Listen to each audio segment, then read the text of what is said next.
Hello everyone, and welcome back. I'm so glad you could join me tonight.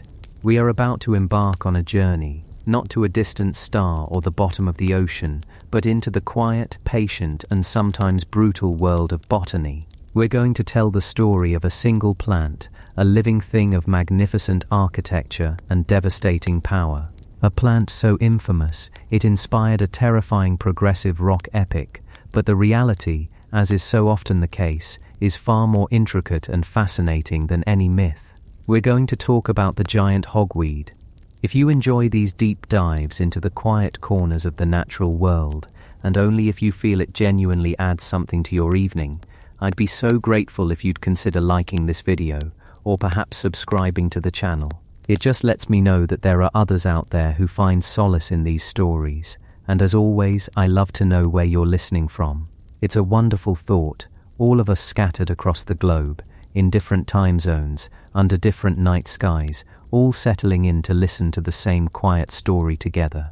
It makes the world feel a little smaller and a little cozier. But that can wait. For now, the most important thing is for you to get comfortable. Turn down the lights, let your shoulders relax, let the weight of the day settle, and then begin to fade. Find that perfect cool spot on your pillow. Take a slow, deep breath in, and as you breathe out, let's begin our journey. Let's travel back in time, and halfway around the world, to meet a botanical titan in its own homeland, long before it ever had a reputation. Chapter 1. The Silent Invasion, a botanical biography of a monster. Our story does not begin in a sun-drenched English garden, or along a misty American riverbank, where this plant is now a notorious outcast. It begins much further east, in the shadow of giants of a different kind. We are in the Caucasus Mountains, that immense rugged spine of rock that straddles Europe and Asia. Imagine this landscape. The air is thin and carries a sharp, clean chill, even in summer. Immense peaks like Elbrus and Shkara, draped in ancient glaciers, tear at the sky. Below them, steep-sided valleys are carved by meltwater rivers, their water milky with ground-up rock, what they call glacial flour. This is a land of dramatic verticality.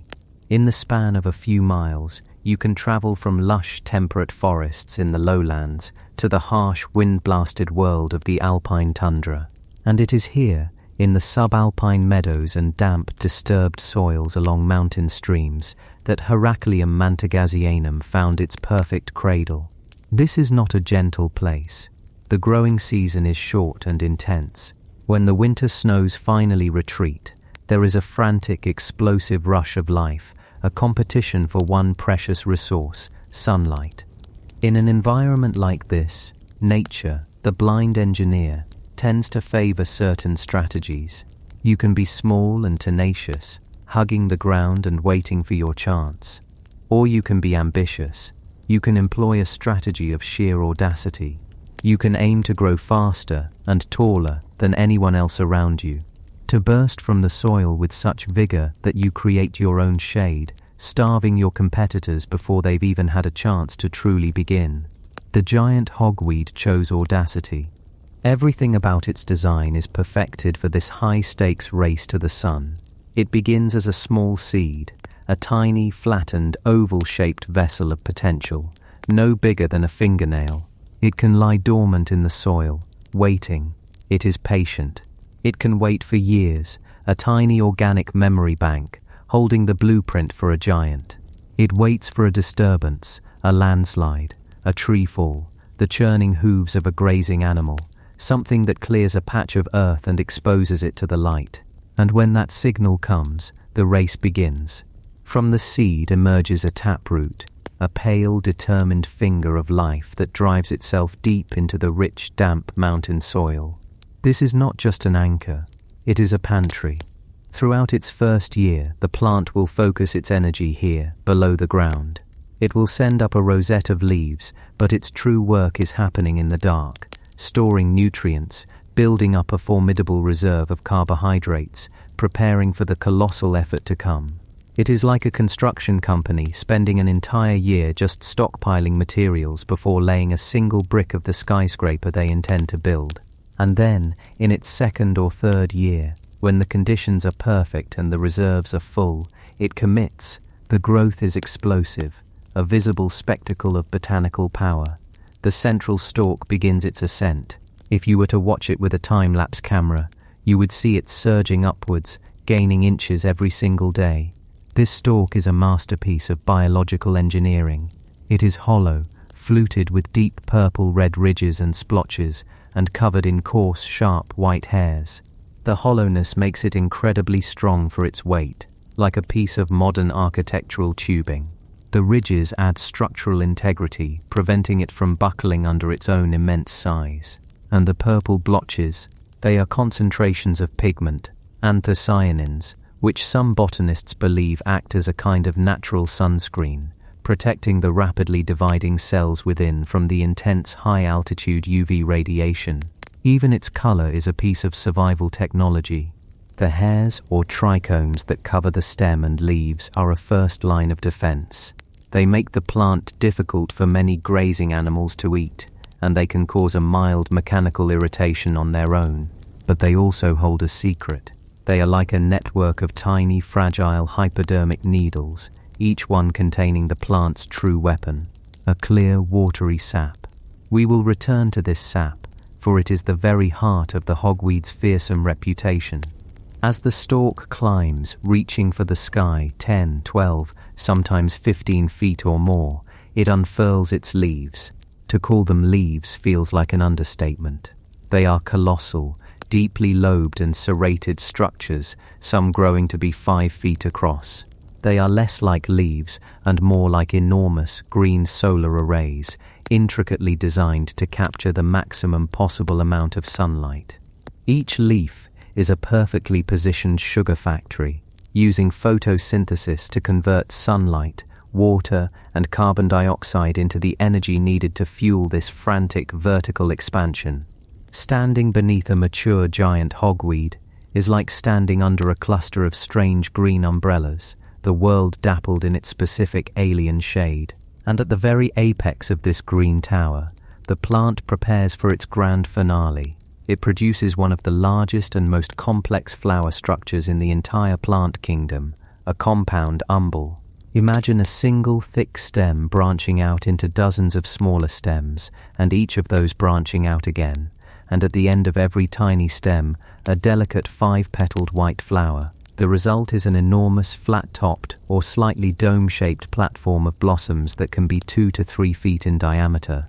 It is a stunning sight, a floral firework display frozen in time. A single umbel can contain over 50,000 individual flowers, and a large plant might produce several of these.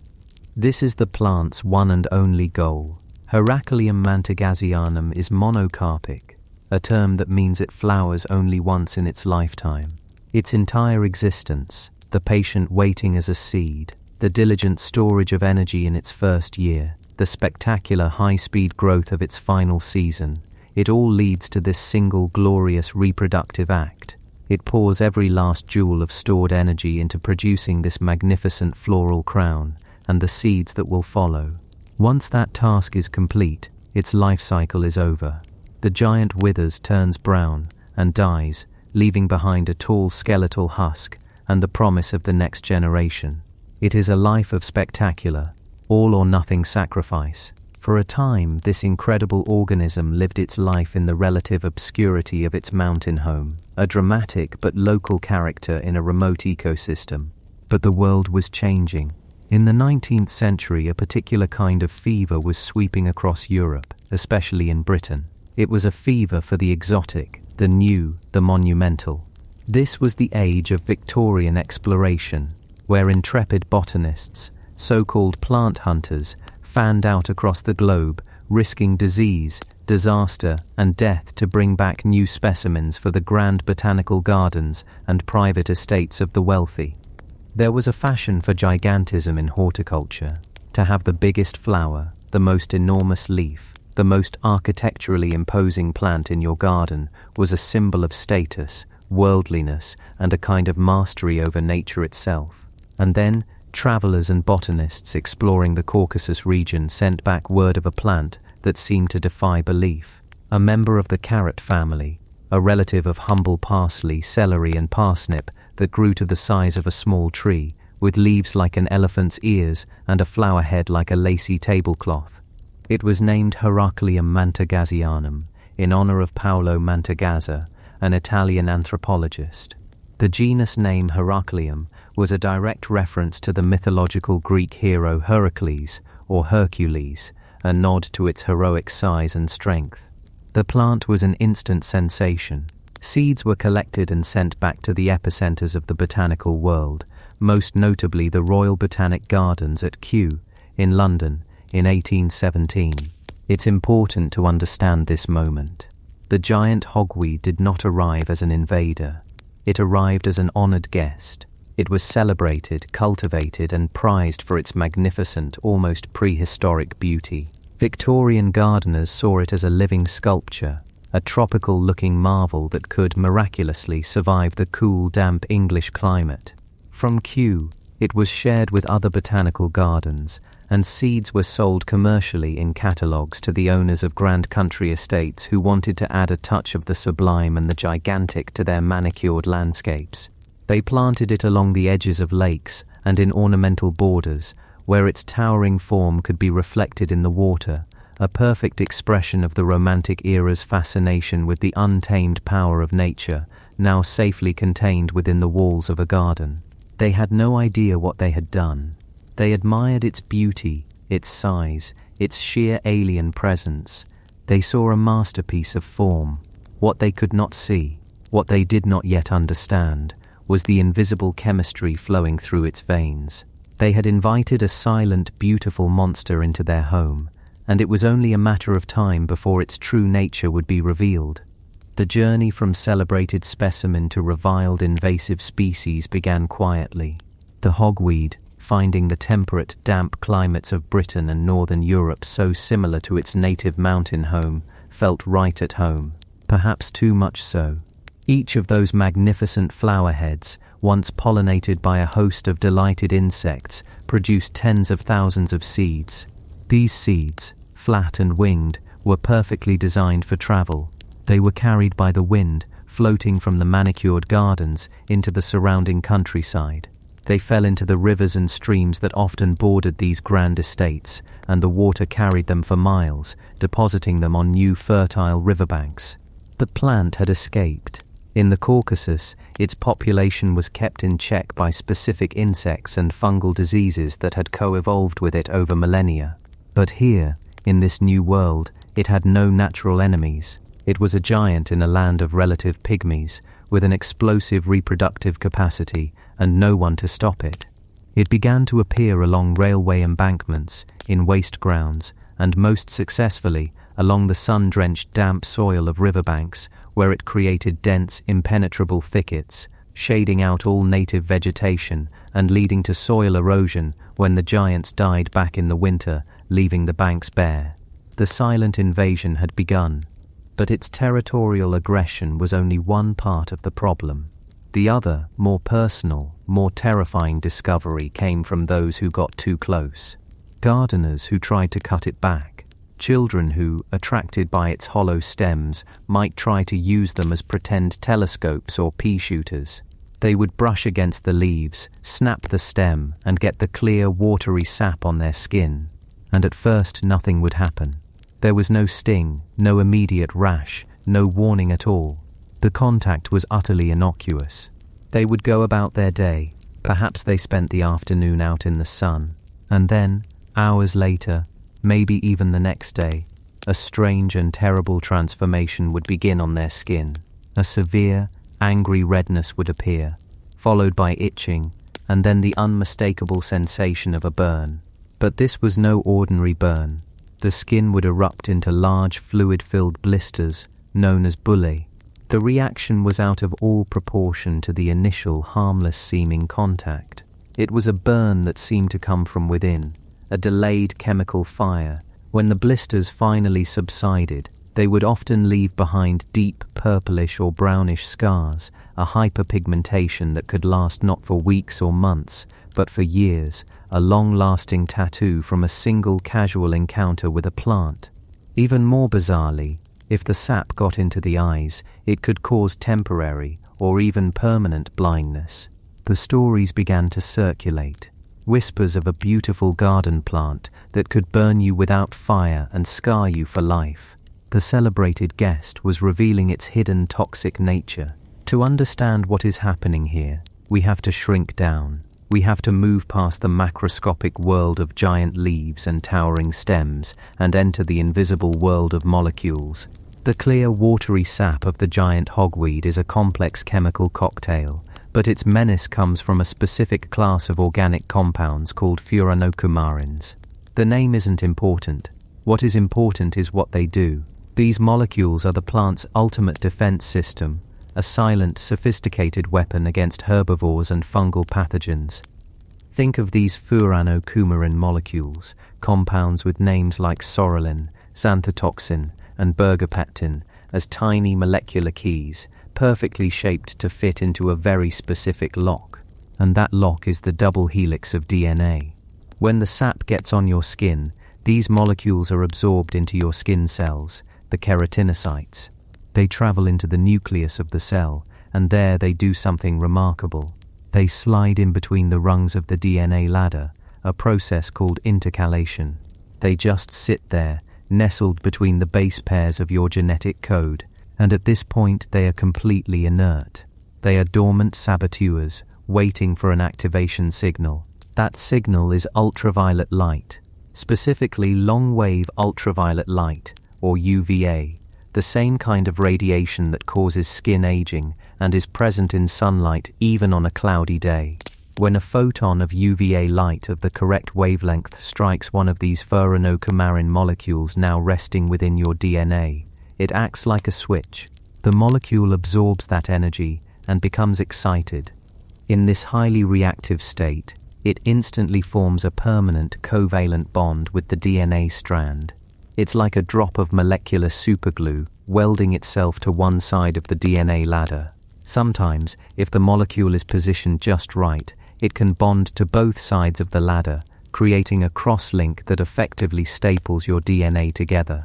The cell's machinery is in a constant state of reading, repairing, and replicating its DNA.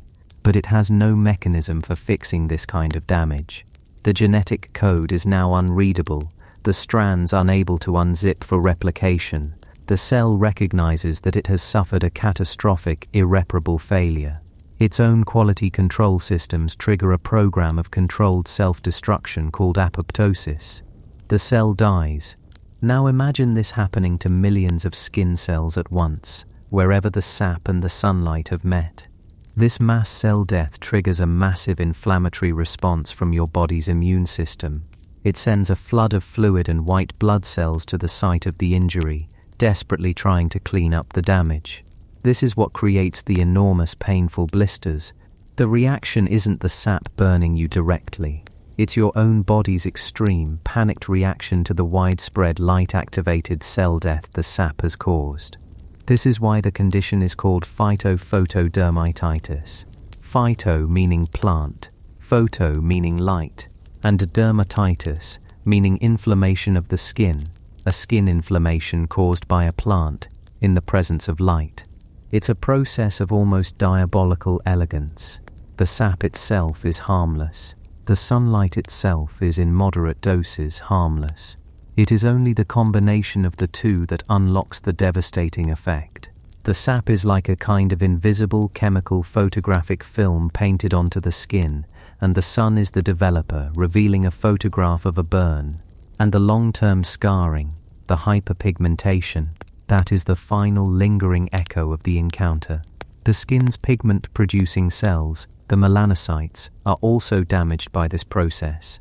In the aftermath, they become dysfunctional, overproducing melanin in a chaotic, uncontrolled way, staining the skin a dark color in the area of the original injury. This scar can then remain photosensitive for years, even long after the blisters have healed. Exposing that patch of skin to sunlight can cause the inflammation to flare up all over again, a chemical memory of the burn, etched into the skin itself. This is the nature of the giant hogweed. It is not malicious. A plant possesses no will, no intent. It is simply a product of 1 billion years of evolution, a highly successful organism that through the blind processes of mutation and natural selection developed a remarkably effective defense system in its competitive mountain home.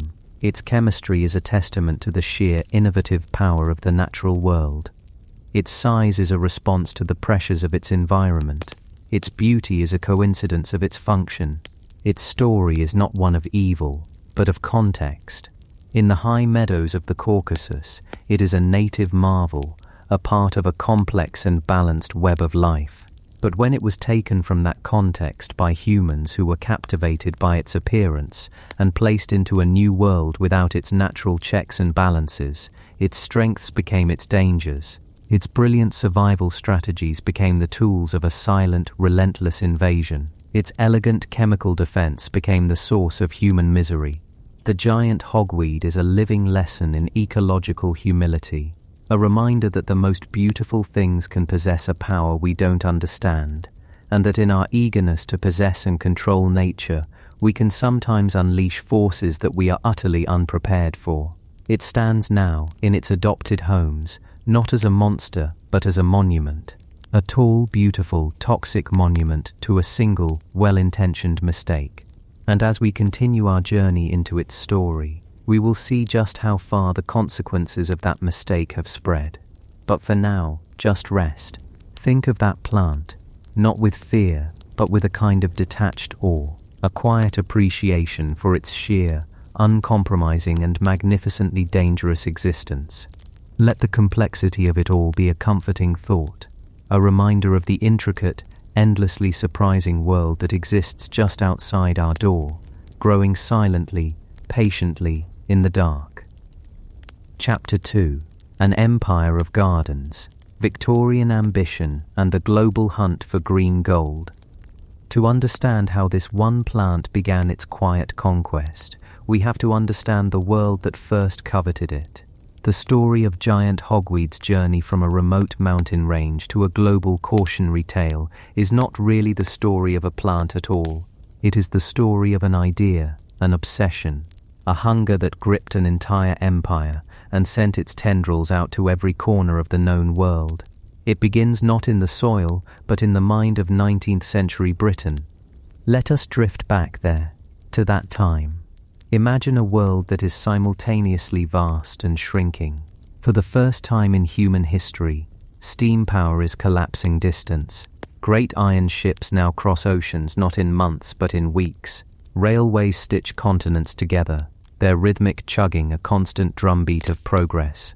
The blank spaces on the map are being filled in with furious speed, coloured in with the confident pink of the British Empire. This newfound proximity to the world's farthest reaches didn't just create new trade routes, it created a new kind of desire, a desire to not just see or to trade with, but to possess. The Victorian era was the age of the collector. It was a mindset that permeated every level of society, from the child arranging seashells in a shoebox to the great national institutions arranging the world's treasures in vast pillared halls. There was a fervent, almost religious belief that to understand the world, one had to first collect it, then classify it, label it, and display it. The world was seen as a grand set of curiosities, a puzzle to be solved by acquisition. And if the British Museum was the nation's cabinet for human artifacts, then the Royal Botanic Gardens at Kew was to be its cabinet for the entire vegetable kingdom. Think of Kew Gardens in this era. We may picture it today as a place of peaceful walks and beautiful green lawns, a quiet escape from the city. But in the 19th century, Kew was not a place of leisure. It was the strategic heart of a global botanical empire.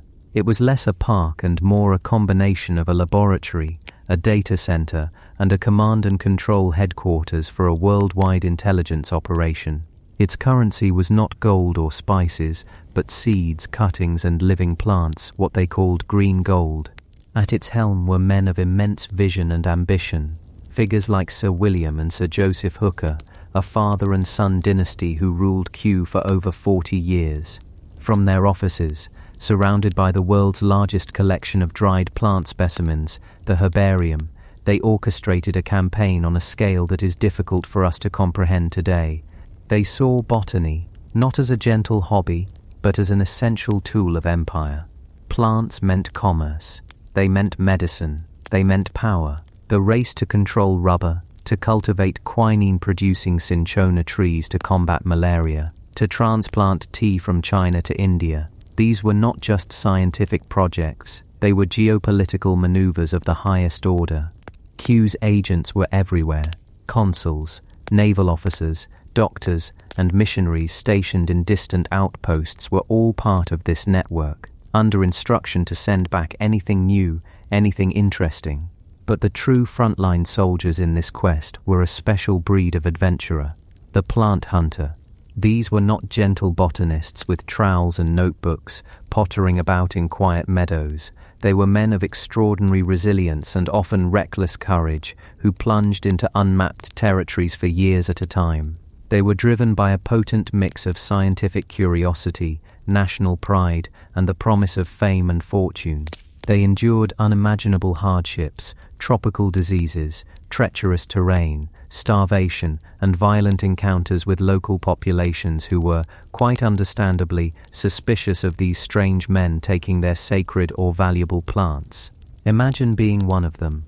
Imagine David Douglas, the namesake of the mighty Douglas fir, trekking for thousands of miles through the wilds of North America in the 1820s. Picture him rafting down rapids on the Columbia River, his precious collection of seeds and specimens wrapped in oilcloth, his clothes in tatters, surviving on scavenged roots and the occasional bit of game. He sent back hundreds of species that are now commonplaces in European parks and gardens: the Sitka spruce, the Monterey pine, lupins, and flowering currants.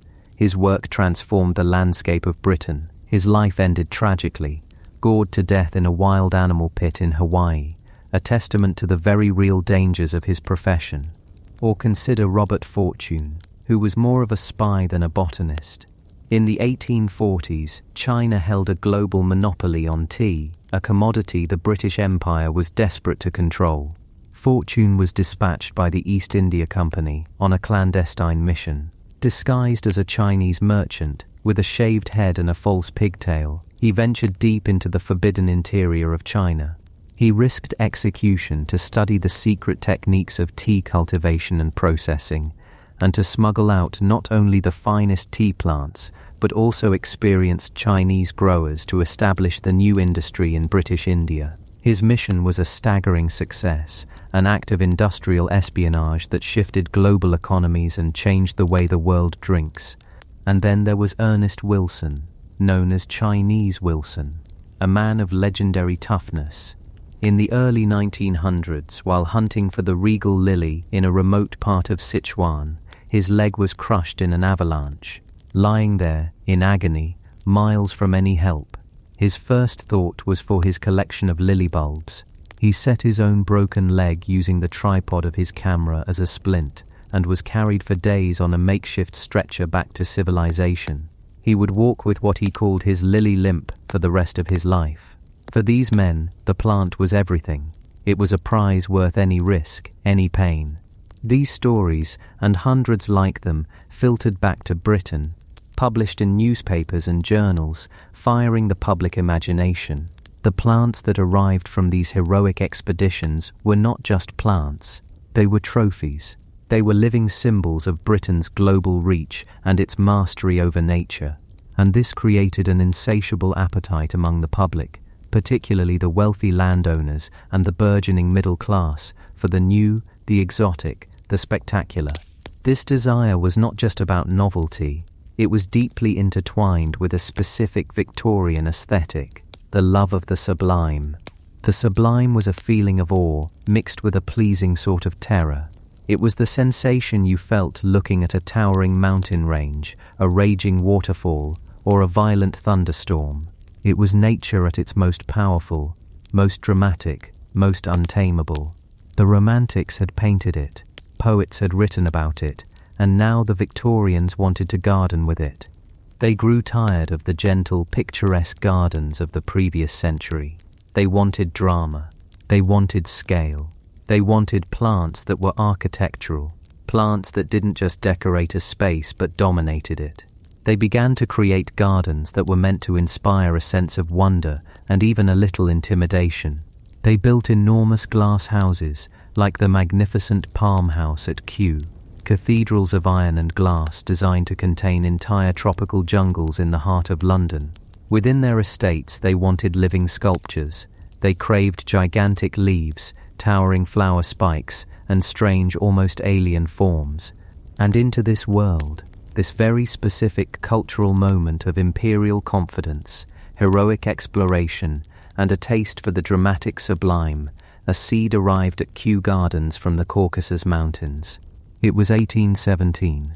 The plant was Heracleum mantagasianum, giant hogweed. Imagine the botanists at Kew unpacking this new specimen. They would have seen a plant that seemed custom-made to satisfy the desires of the age. Its seeds promised staggering size. Its description spoke of a flower head like an umbrella and leaves of colossal proportions. It was not from a gentle English meadow. It came from the Caucasus, a rugged, remote and romanticized landscape, a borderland between empires. It was perfect. It was cultivated with care, celebrated for its monumental stature. It was quickly hailed as a magnificent architectural herbaceous perennial. It was exactly the kind of living exclamation point a Victorian gardener craved for a grand border or a waterside planting. It made a statement. It spoke of wealth, of sophistication, of a connection to the grand imperial project of collecting the world. From Kew, the hub of the network, its seeds were distributed. They were offered in the annual seed list, a catalogue eagerly awaited by botanic gardens and aristocratic estate owners across Britain and Europe. To plant giant hogweed in your garden was to plant a piece of the sublime, a piece of the empire. It was a status symbol. Gardeners proudly showed it off, its towering form a testament to their skill and their fashionable taste. No one, in these early days, saw a monster.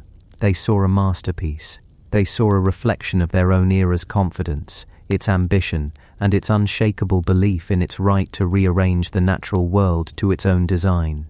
The introduction of giant hogweed was not a mistake in the way we might think of it, like a clumsy accident. It was the result of a deliberate, celebrated, and deeply fashionable choice. It was the logical conclusion of a worldview that saw the planet as a catalogue from which to order.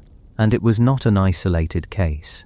This era of botanical enthusiasm, of moving species around the globe with newfound ease, was filled with what we would now call ecological blunders, each born of the same hubris. Think of Japanese knotweed.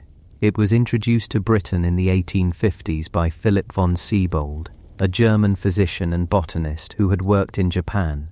It was beautiful, with its heart-shaped leaves, bamboo-like stems, and sprays of white flowers. It was even awarded a gold medal by the Society of Agriculture and Horticulture at Utrecht. It was praised for its vigorous growth, its ability to thrive anywhere. Gardeners loved it. They planted it to screen unsightly views or to stabilize railway embankments. They had no conception of its root system, a relentlessly spreading network of rhizomes that could push through concrete, undermine foundations, and choke out all native competition. They admired its strength without ever considering that this same strength, outside of its native ecosystem and away from its natural competitors, would become an unstoppable destructive force. Or consider Rhododendron ponticum. It was brought to Britain even earlier, in the 18th century, but its planting exploded in the Victorian era. The Victorians loved its glossy evergreen leaves and its spectacular purple flowers. They planted it by the acre on their vast country estates, creating the dramatic thickets they desired. It was particularly valued as cover for game birds like pheasants. What they did not understand was that its dense canopy blocks out the light, preventing native wildflowers and young trees from growing. Its fallen leaves create a toxic layer in the soil, inhibiting other plants. Today, vast tracts of British and Irish woodland are silent, dark monocultures of rhododendron, beautiful for a few weeks in spring, but ecological deserts for the rest of the year. The list goes on. The Himalayan balsam, with its pretty pink flowers and exploding seed pods, introduced as a greenhouse curiosity, now chokes riverbanks across the country. The grey squirrel, brought over from North America to adorn the grounds of country estates, has driven the native red squirrel to the brink of extinction. In every case, the story is the same. A species is judged solely on its aesthetic or utilitarian value in a human context. It is seen as an object, a beautiful or useful thing to be moved and used as we see fit. Its own nature, its ecological relationships, its role in its native community, all of this was either unknown or considered irrelevant. The Victorian collectors and gardeners were brilliant horticulturalists. They could make almost anything grow, but they were not ecologists. The very concept of ecology, of the intricate, invisible web of connections that binds a landscape together, was still in its infancy. They saw the world as a collection of remarkable individuals, not as a complex, functioning society. This was the great blind spot of the age. They had the technological power, through steamships and the ingenious invention of the Wardian case, a portable miniature greenhouse that allowed fragile plants to survive long sea voyages, to move life around the planet on an unprecedented scale. But they did not have the wisdom to understand the consequences. They saw themselves as improving nature, as bringing order and beauty to the world by gathering the best of it in one place. It was an act of profound, if well-intentioned, arrogance. The giant hogweed, then, is perhaps the ultimate symbol of this mindset. More than the knotweed that destroys our foundations, or the rhododendron that darkens our woods, the hogweed is the plant that physically harms us. It is the cautionary tale that bears its warning on its very skin. It is the beautiful exotic that turned out to have a hidden venomous nature. Its phototoxic sap, a defense mechanism perfectly adapted for its life in the high altitudes of the Caucasus, became a weapon in its new home. For decades, this danger remained largely unknown, a secret kept by the plant itself. It grew in the grand gardens of the wealthy, contained, admired, and tended. It was a living monument to an era's ambition. But a plant of such vitality, producing tens of thousands of viable seeds on a single flower head, cannot be contained forever. A seed is a promise of a journey, and the seeds of the giant hogweed were beginning to find their way out of the carefully manicured gardens. They were catching rides on the wind, floating down rivers from the grand estates that lined their banks, being carried on the boots of gardeners and the fur of animals. The escape was beginning, not as a dramatic invasion, but as a slow, silent, almost imperceptible migration. A seed finding fertile ground on a patch of wasteland.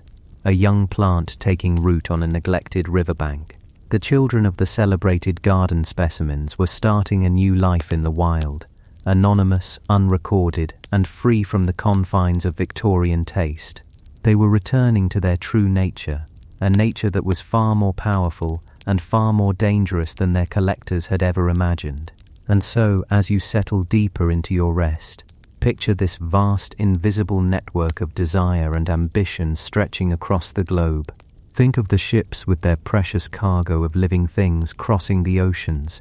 Think of the quiet, obsessive men driven by a need to collect and to name. And think of the gardens filled with beautiful, dangerous, and poorly understood trophies. The story of the hogweed spread is a story of unintended consequences, of a profound ecological lesson learned too late. The seeds of an empire's ambition had been sown, and now, in the quiet, forgotten corners of the land, they were beginning to sprout, patiently, silently, in the dark. Chapter 3. Gardens of Unearthly Delight, the Pastoral Roots of Progressive Rock. And so they grew, those seeds of an empire's ambition, scattered from the Caucasus to the Kew, had found purchase in the damp, obliging soil of the British Isles. They were sprouting in the quiet, forgotten corners of the land, patiently, silently, in the dark. But in other quiet, cloistered corners of England, another kind of seed was being sown, not a botanical one, carried on the wind or in the pocket of a Victorian plant hunter, but a seed of an idea of a sound, in a place just as curated, just as steeped in tradition, and in its own way, just as isolated from the wider world as any walled botanical garden, a strange new music was beginning to germinate. To understand the song about the giant hogweed, we must first understand the garden in which its composers grew. And this was no ordinary garden. It was a world of ancient stone, manicured lawns, and bells that marked time not by the sun, but by a rigid, unchanging schedule. It was an English public school, specifically the Charterhouse School in Godalming, Surrey, during the 1960s. Let us leave the physical hogweed for a moment, waiting patiently in the hedgerows and along the riverbanks. Let us instead travel back in time, not to a wilderness, but to a place designed to be its very opposite, an institution built to tame the wilderness within young men, to shape them into the next generation of empire builders, administrators, and gentlemen. Imagine the landscape of Surrey, the so-called stockbroker belt. It's a gentle, rolling country, a soft, green and pleasant land of ancient oak trees, sunken lanes and villages that seem to have been slumbering for centuries. And rising from this pastoral idyll, a collection of grand neo-Gothic buildings of flint and stone, complete with cloisters, chapels and quadrangles. This is Charterhouse. From a distance it looks like a medieval monastery or a fantasy castle. Up close it feels like one too. This environment, this carefully constructed ecosystem, is the key. In the 1960s, while the rest of the world was exploding in a psychedelic riot of color, sound and social upheaval, the Summer of Love, Jimi Hendrix, the Beatles, Sgt. Pepper, places like Charterhouse were hermetically sealed bubbles of tradition. They were time capsules. The air inside these walls was different.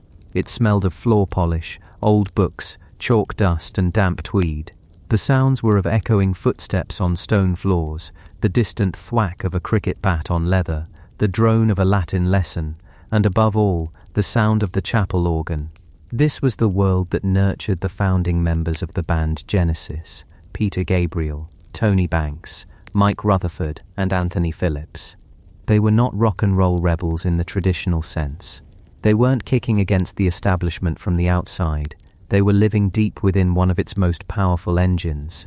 Their rebellion had to be an internal one. It was a rebellion of the imagination, confined by rules, by tradition, by the sheer weight of history pressing down on those stone walls. Their minds had to create other worlds to escape into, and the landscape of those worlds was built from the materials they had at hand. Think of the school as a pressure cooker. The intense, often brutal social hierarchies, the forced communal living, the academic rigor, the compulsory chapel services, the isolation from the opposite sex and from the chaotic, exciting modern world just beyond the school gates, all of it created an immense internal pressure. For sensitive, artistic souls, this pressure had to find an outlet, and it found one in music. But the music it produced was not the raw, blues-based, three-chord rock and roll that was dominating the charts. It couldn't be. That music was born of a completely different set of experiences. The music that grew at Charterhouse was something else entirely. It was intricate, complex, layered, and deeply theatrical. It was a reflection of the environment, structured, formal, yet with a yearning for release and a deep well of romanticism bubbling just beneath the surface. It was the sound of quiet rooms and vivid daydreams. Let's walk through these cloisters for a moment. Feel the cold stone under your fingertips. It's the same stone that has stood for generations, absorbing the echoes of countless footsteps. The architecture itself tells a story. It's Gothic revival, a style born from the Victorian era's romantic obsession with the Middle Ages. It's an architecture of fantasy, designed to evoke a sense of grandeur, history, and moral seriousness. It is inherently theatrical. The high vaulted ceilings of the chapel, designed to draw the eye and the spirit upwards towards God, also happen to have incredible acoustics. An organ note can hang in the air for what feels like an eternity, bouncing off the stone ribs and pillars, filling the space with a sound that is both immense and intimate. This is the first and perhaps most profound influence, the sound of the Church of England.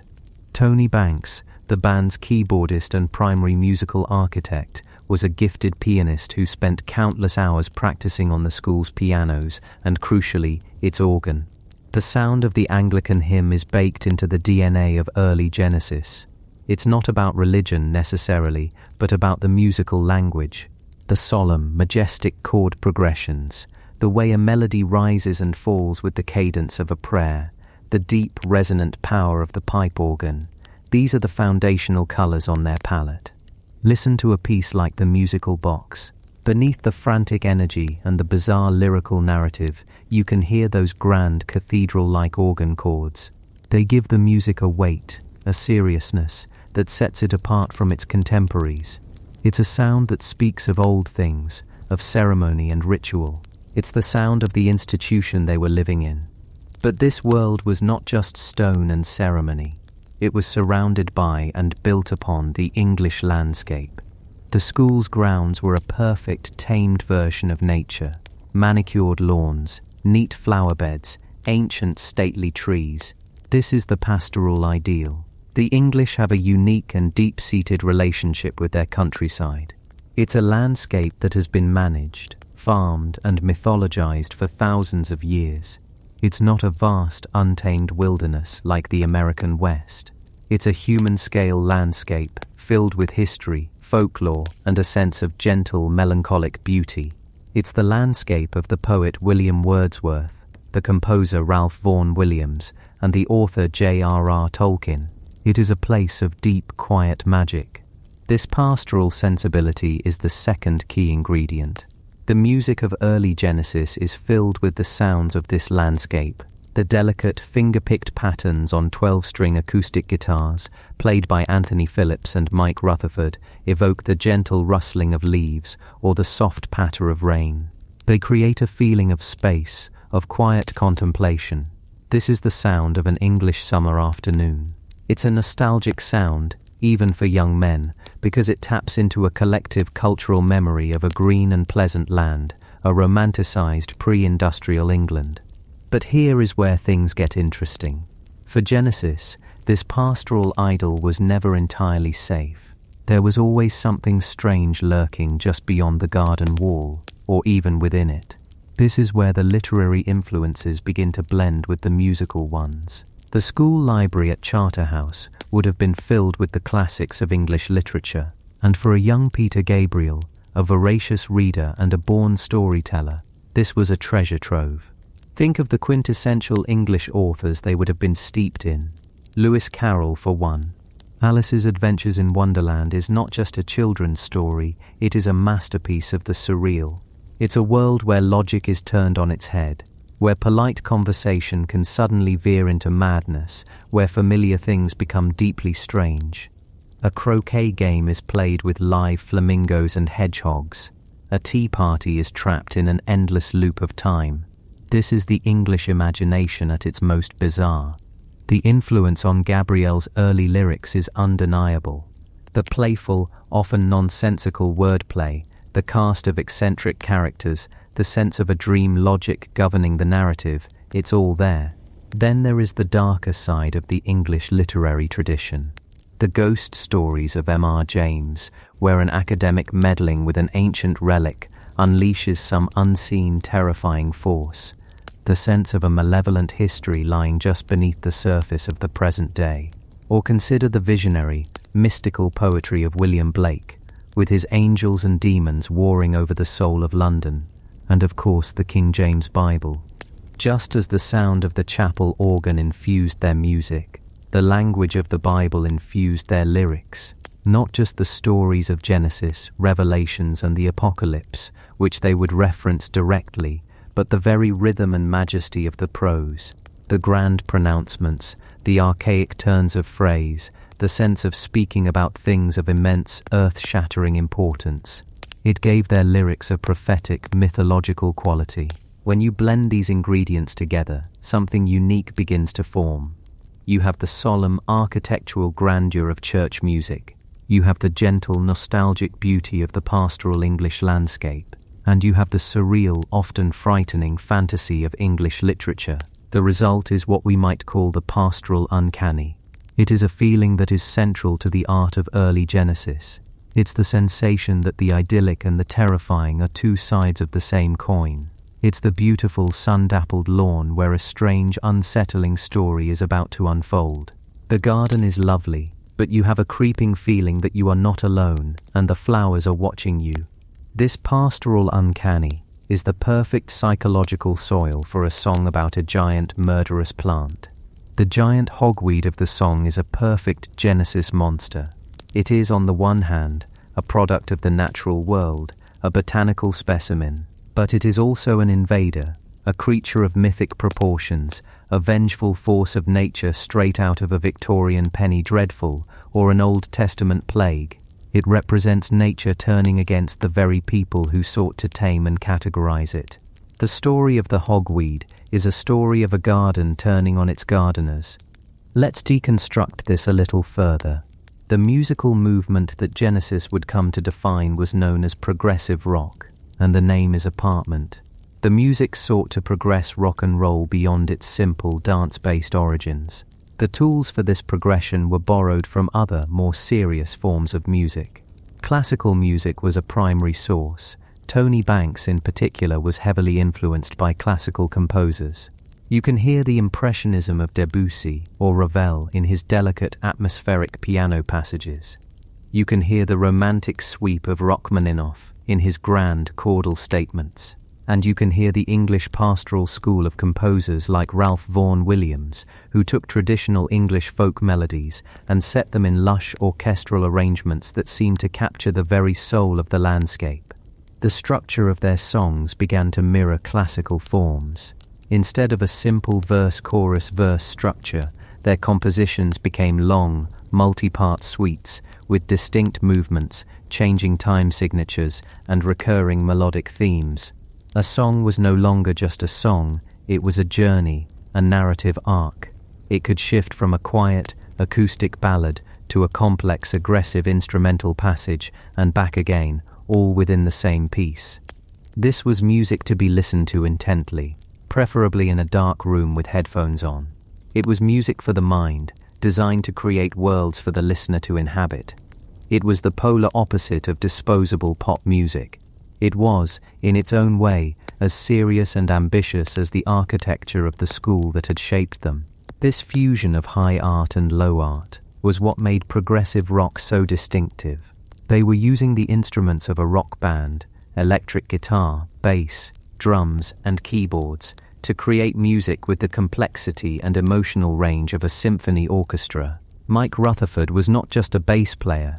He often played complex counter-melodies on a double-necked instrument that combined a bass and a 12-string guitar. Anthony Phillips was not just a rock guitarist. He was a delicate, classically influenced player whose acoustic work was as important as any electric solo. And in Peter Gabriel, they had a frontman who was less a rock singer and more a theatrical performer, a storyteller who used his voice, costumes and stage presence to bring their fantastical narratives to life. Imagine them then, in a practice room at Charterhouse. Outside, the world is changing at a dizzying pace, but inside, they are crafting their own unique universe from the elements around them. The discipline and structure of their school life are channeled into writing intricate, tightly arranged music. The boredom and confinement of boarding school life are channeled into creating lyrics about fantasy worlds and bizarre characters. The sounds of the chapel and the English countryside are woven into the very fabric of their compositions. Their music was a form of alchemy. They were taking the lead of their restrictive environment and attempting to spin it into gold. The very things that might have crushed the creativity out of other people, the isolation, the tradition, the formality became their unique strengths. Because they were not part of the mainstream London music scene, they were free to develop a sound that was entirely their own, unburdened by the pressures of fashion or commercialism. They were gardeners in a secret, walled-off garden, crossbreeding musical genres to see what strange new flowers might bloom. Consider one of their early epic pieces, Supper's Ready.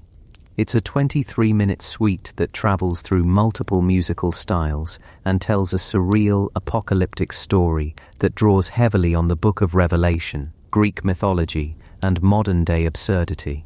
It features a section called Willow Farm, which is pure Lewis Carroll-esque nonsense, set to a jaunty, almost nursery rhyme-like tune. But this playful section is bookended by moments of profound musical beauty and terrifying dissonant chaos. It is the pastoral uncanny in its most potent form. A lovely day in the country that suddenly descends into a battle between good and evil for the fate of the human soul. The piece even features a recurring lyrical motif about a flower. This is the kind of conceptual landscape they were comfortable in. The mundane and the cosmic, the beautiful and the grotesque, all existing side by side. This ability to hold contradictory moods in perfect tension is what makes their music so enduring. It can be achingly beautiful one moment and jarringly strange the next. It can evoke a sense of deep, nostalgic longing for a lost pastoral England and then, in the same breath, populate that landscape with frightening alien presences. It is the sound of a dream where the familiar can become menacing in an instant.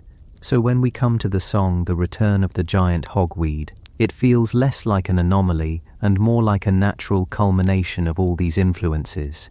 The subject matter is botanical, a nod to the English obsession with gardens and collecting.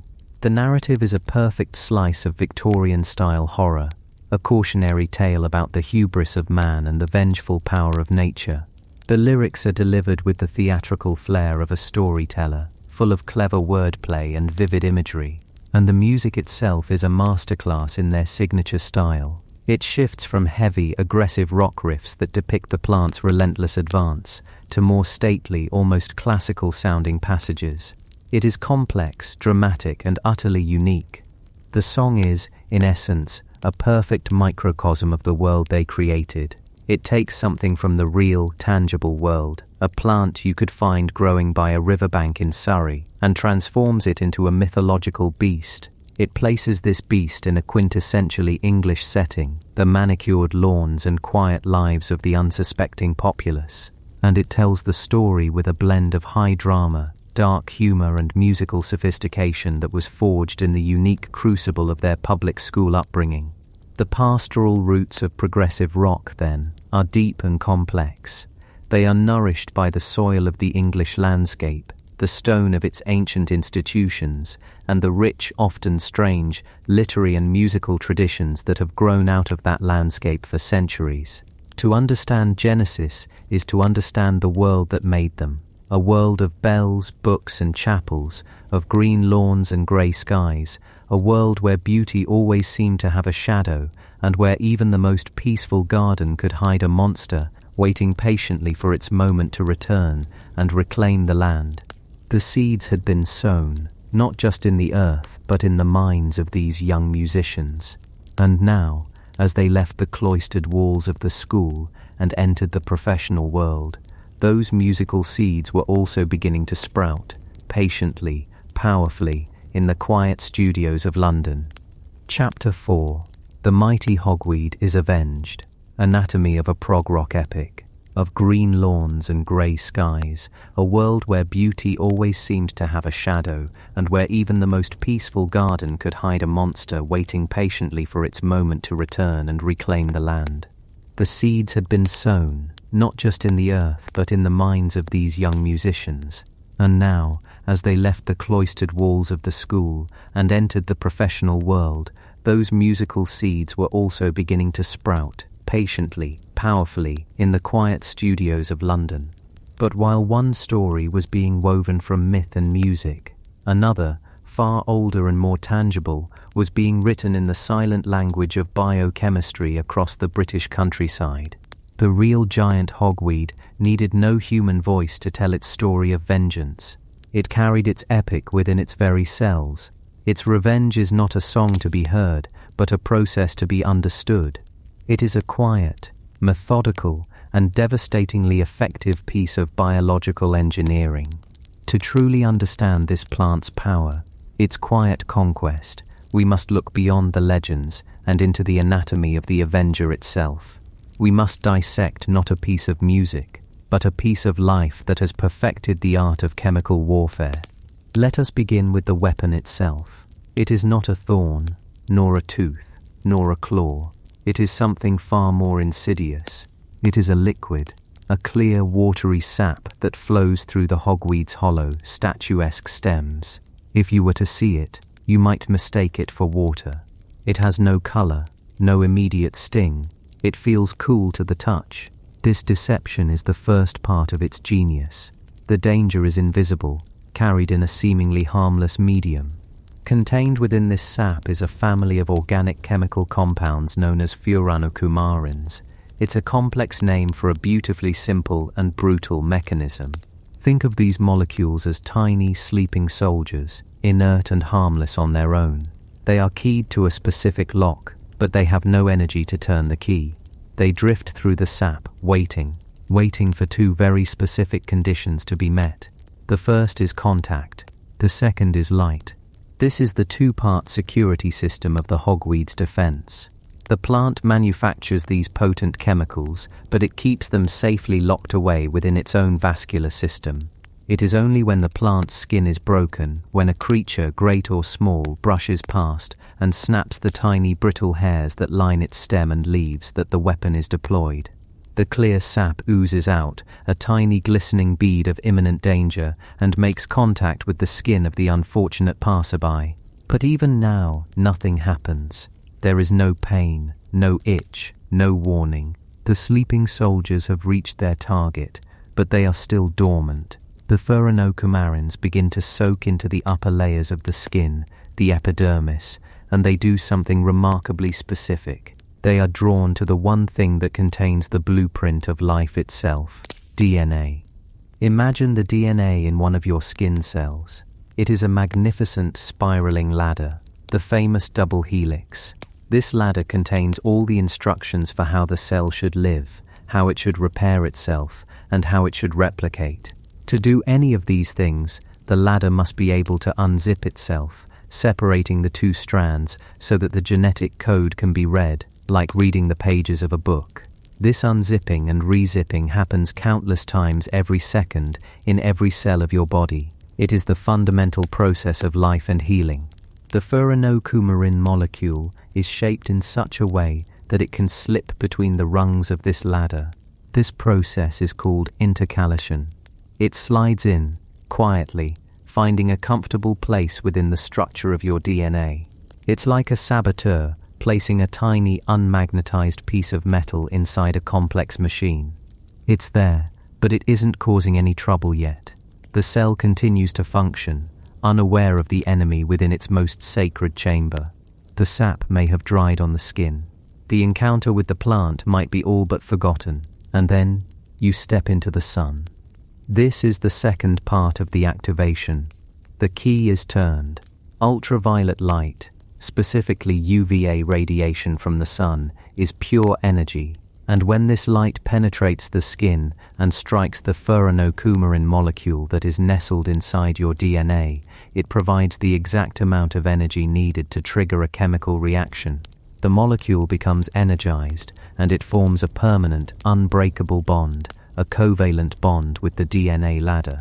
It's no longer a passive guest. It has become a weld, a permanent lock. The saboteur's piece of metal is now fused to the gears of the machine. Now, when your skin cell tries to perform its most basic function, to replicate and heal, it finds it cannot.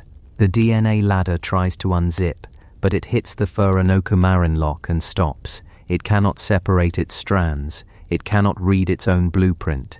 The instructions for life are sealed shut. The cell, realizing that its fundamental machinery is broken beyond repair, does the only thing it can. It initiates a program of controlled self-destruction, a process called apoptosis. It dies. And not just one cell, thousands, millions of them. All the cells that were touched by the sap and then exposed to sunlight. This mass cellular death is what we perceive as the burn. It is a phytophotodermatitis, a long word that simply means a skin inflammation, dermatitis, caused by a plant, phyto, and light, photo. Within 24 to 48 hours, the skin reddens, then darkens, and then begins to blister. The blisters can be enormous and extraordinarily painful, as the body floods the area with fluid to try and deal with the massive cellular damage. This is the hogweed's vengeance. It isn't a swift bite or a scratch that heals. It is a quiet, delayed, and profoundly intimate violation. The plant uses the sun, the very source of its own life, as a weapon against you. It turns the energy of the sky into a trigger for a microscopic bomb it has planted in your cells. And it does all of this without making a sound. The sheer engineering of this is something to contemplate. Nature, in its endless patient process of trial and error, has produced a defense mechanism of staggering elegance. It doesn't need to expend huge amounts of energy on physical armor. It simply created a molecule that targets the very essence of its attacker's biology. It's a quiet, metabolic revenge. Let's consider the delivery system more closely. The entire structure of the giant hogweed is built to deploy this chemical arsenal. The stem, which can grow to be thicker than a person's arm, is hollow and ridged. It's a giant reinforced pipeline for moving the sap from the roots to the leaves. The surfaces of the stem, and especially the leaf stalks, are covered in what are called trichomes. These are the fine, stiff hairs that give the plant a slightly fuzzy, dangerous texture. They are the triggers. Each hair is like a tiny, brittle vial of glass filled with poison. The slightest pressure is enough to snap them and release their contents. This is why even a gentle brush against the plant is so dangerous. You don't need to break the main stem. You only need to disturb these millions of tiny sentinels that coat its surface. And the leaves themselves, they are gargantuan, some growing up to 5 feet wide. They are deeply serrated and sharp, like something from a dream of a primeval forest. Their immense surface area is a marvel of photosynthetic engineering, designed to capture as much sunlight as possible and outcompete its neighbors by casting them in deep shadow. But this size also serves a defensive purpose. A larger leaf presents a larger target. It increases the probability of an animal or a human making contact. The plant's architecture is a perfect union of life-giving necessity and death-dealing strategy. The most iconic feature, of course, is the flower head, the umbel, a vast white umbrella-shaped structure composed of thousands of tiny individual flowers. It can be 2 feet across, a celestial firework of white blossoms held high in the air. It is beautiful, and that beauty is part of its success. It is a beacon for pollinators. But even here, the danger is present. The entire structure is supported by the same network of sap-filled stalks. This whole elaborate system of chemicals, hairs, stems, and leaves begs a profound question: why? Why evolve such a complex and potent defense? The plant, of course, feels no anger, no desire for revenge. The term avenged is our own human projection. The plant's reality is simpler and far more primal. Survival. The Pheronocumarins did not evolve to harm humans. We are an accidental victim. The original targets were far smaller. This chemical warfare was developed over millions of years as a defense against insects that would try to eat its leaves and fungi that would try to invade its tissues. For an insect larva chewing on a hogweed leaf, the consequences are the same. The chemicals bind to its DNA, and the sunlight overhead becomes lethal. The plant found a universal weapon, one that targets the very machinery of life that is common to an insect, a grazing mammal, and a human. There is another, even quieter form of warfare the hogweed wages. It's known as allelopathy. The plant doesn't just defend itself, it actively attacks its competitors. The Pheronocumarins, along with other chemicals, can leach from the roots and decaying leaves into the soil. These chemicals inhibit the germination and growth of other native plant species. The hogweed creates a circle of death around itself, a chemical dead zone where few other plants can thrive. So when you see a dense stand of giant hogweed along a riverbank, with nothing growing underneath its colossal leaves, you are not just seeing a successful plant. You are seeing the result of a successful chemical conquest. It first shades out its rivals with its leaves, and then it poisons the very soil beneath them. It is a slow, methodical terraforming of the environment to suit its own needs. It is claiming the land, not just by growing on it, but by rewriting the rules of life in the soil beneath it. This is the plant's true, silent epic. It is a story of invasion, of chemical supremacy, and of ecological dominance. And what of the aftermath of an encounter? The story doesn't end when the blisters heal. The Furanokumarins leave a lasting signature on the body. After the initial burn subsides, the affected skin often experiences extreme hyperpigmentation. The dying skin cells, in their final act, send out panic signals that cause the body to produce a massive amount of melanin, the pigment that darkens our skin. This results in deep purple or brownish-black patches on the skin that take the exact shape of the original contact with the sap. This discoloration can last for months, sometimes for years. It is a long-term scar, a memory of the burn written onto the skin. The skin in that area can also remain hypersensitive to UV light for a very long time. A person might find that for years afterward, on a sunny day, the ghost of the burn reappears as a faint red blush. The hogweed leaves its mark. It brands its victims with a shadow of the encounter. It is a humbling reminder of the power contained within the silent green world. We see a plant, and our senses register it as passive, as part of the scenery. But in reality, it is a highly advanced biological machine running a chemical program that has been refined by millennia of evolution. To stand before a towering grove of giant hogweed is to witness something truly awesome, in the old sense of the word. It is a monument to life's fierce, competitive, and sometimes terrifying ingenuity. Its architecture is baroque, its chemistry is sophisticated, and its effect is profound. It doesn't need a myth or a song to make it frightening. One needs only to understand the quiet, patient, and methodical process happening within its cells. The way it has harnessed the power of the sun and turned it into a weapon. The way it carries its vengeance not in a heart or a mind, but in the very sap that gives it life. It is a story told not with words, but with molecules, light, and time. And as you rest now, as you let your mind drift, perhaps you can appreciate the sheer quiet complexity of it all. The world is filled with these silent, intricate stories, these epics of survival playing out all around us, just beyond the reach of our everyday perception. And all we need to do is quiet ourselves and learn to listen to the silent language of life itself. The silent green engine of the world, turning over, slowly, patiently, in the deep dark of the soil and in the bright, warm light of the sun. Chapter 5. A Modern Myth. How a Plant and a Song Cultivated Fear. And in the bright, warm light of the sun. But sometimes, a story that begins in the silent world of plants, a story of chemistry and competition, finds an entirely new voice. It happens when our human world brushes up against the green world, and we, in our attempt to understand it, create a story of our own. A story with a sound, a rhythm, a narrative.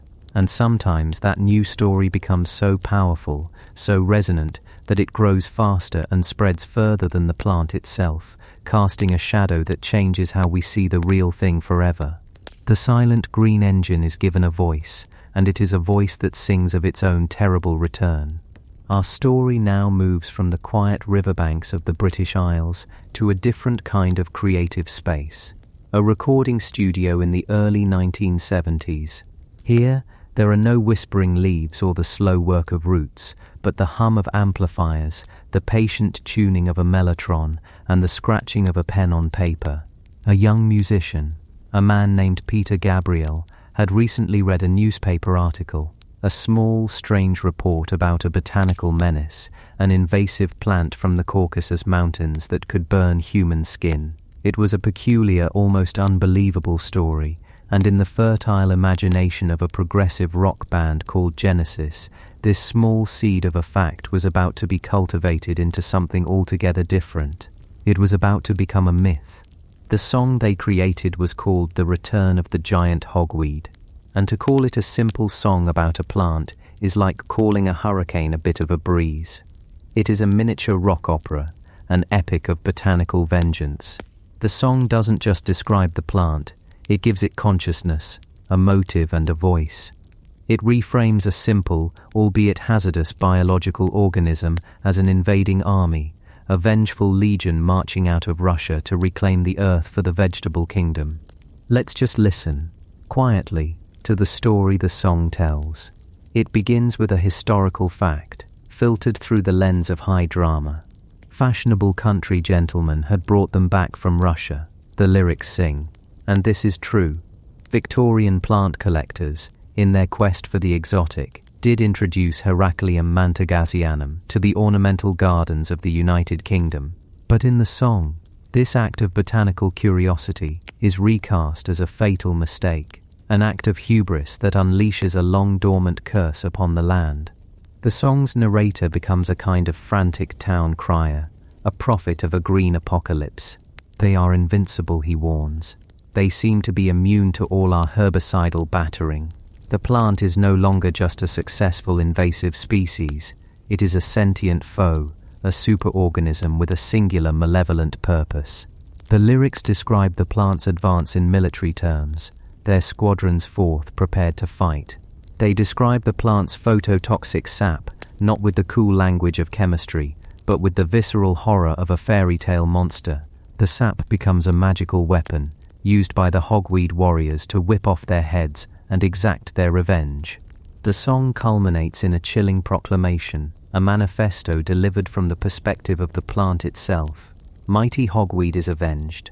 Human bodies soon will know our anger. Kill them with your hogweed hairs. Heracleum man. It's a remarkable piece of musical storytelling. It's grand, it's theatrical, it's slightly absurd, and it is profoundly effective. Genesis had taken a botanical curiosity and transformed it into a folk devil, a 7-minute horror story set to a complex and driving rhythm. The song is a brilliant work of art, but it also functioned as a kind of informational spore, a packet of highly dramatized data released into the cultural ecosystem. And like the seeds of the hogweed itself, it found fertile ground and began to spread. This is where the feedback loop begins, the fascinating and strange echo between the real plant and the mythic creature from the song. Before 1971, giant hogweed was a concern mostly for botanists, for ecologists, and for the occasional unfortunate gardener. It was a known hazard, but an obscure one. After the song, however, the plant had a soundtrack. It had a backstory. It had a personality. The song didn't create the plant's danger, of course, but it created a powerful and easily shared narrative about that danger. And the media, ever drawn to a good story, began to listen. If you trace the history of newspaper articles about giant hogweed, you can almost see the influence of the song taking root. The language begins to shift. Before, you might see headlines that were clinical, almost dull, hazardous plant found on riverbank. After the song's cultural dissemination, the headlines began to acquire a certain theatrical flair. Monster plant invades UK. Triffid-like scourge burns children. The devil's rhubarb returns. That word return is particularly telling, isn't it? As if the plant had been patiently waiting, biding its time for a second coming, just as the song proclaimed. The descriptions in these articles often mirrored the song's apocalyptic tone. The plant was no longer just a plant. It was an alien invader, a silent killer, a mutant from a horror film. Journalists, perhaps unconsciously, began to use the same kind of personification that made the song so compelling. They weren't just reporting on an invasive species, they were telling the story of a monster. And every summer, when the sun was high and the hogweed was at its most potent, the stories would re-emerge, each telling more dramatic than the last, reinforcing the myth.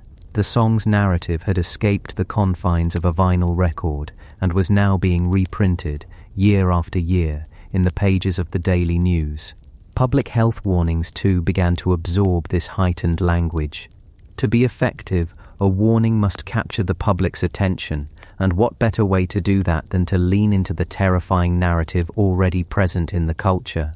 Photographs of the plant's effects, the large weeping blisters and the persistent purple scars were undeniably shocking. When paired with headlines about a monster plant, the effect was potent. The plant's reputation grew into something far larger and more monstrous than the plant itself. It became a modern urban legend, a piece of spooky folklore that happened to be rooted in the ground. You could tell your children a scary story about the giant hogweed, and then point to a real-life example of it down by the creek. This is a fascinating process to observe. It's the creation of a myth in real time. We have a real biological entity with a real scientifically understandable mechanism of harm. Then we have a work of art that exaggerates that harm, gives it intention and a dramatic arc.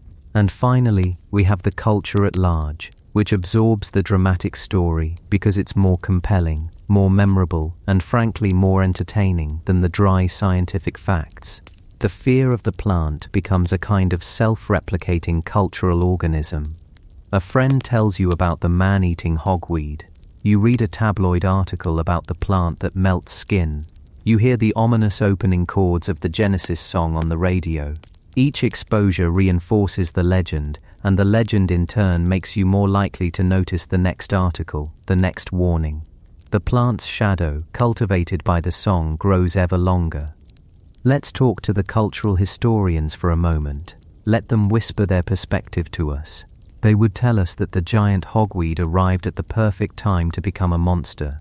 The late 20th century was rife with anxieties about invasion, about science gone wrong, about nature fighting back against humanity's abuses.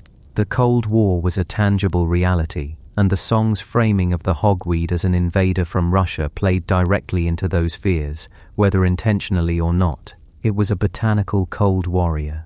The rise of environmental consciousness also created a space for this story. We were becoming aware of the damage we were doing to the planet, and a story about a plant taking its revenge felt strangely just. The giant hogweed became a symbol, a physical manifestation of our ecological guilt. It was the monster we, in our carelessness, had created. But now, let's quiet the music. Let's fold up the old yellowed newspapers and turn away from the myth. Let's walk back to the riverbank, back to the plant itself, and talk to the ecologists and the public health officials. Let's separate the fact from the fiction, not to diminish the plant's danger, but to understand its reality. An ecologist would first ask us to simply look at the plant, to see it not as a monster, but as an incredibly successful biological organism. It is a masterpiece of competitive engineering. Its enormous size allows its broad leaves to create a dense canopy, a wide green umbrella that steals the sunlight from the native bluebells, wild garlic and ferns below. In the darkness beneath the hogweed, the native plants wither and die, leaving the soil bare. And when the winter rains come, that bare soil, no longer held in place by a dense network of native roots, is easily washed away, causing the riverbanks to crumble and erode. This, the ecologist would murmur, is the plant's real ecological crime. It isn't malicious, it isn't vengeful, it is simply too successful. It is a brilliant competitor that is playing in the wrong league, on the wrong continent, rewriting the local rules of survival that have been in place for millennia. Then, a public health official, or perhaps a biochemist, would gently correct the more lurid descriptions of its effects. The sap doesn't melt skin or burn like acid.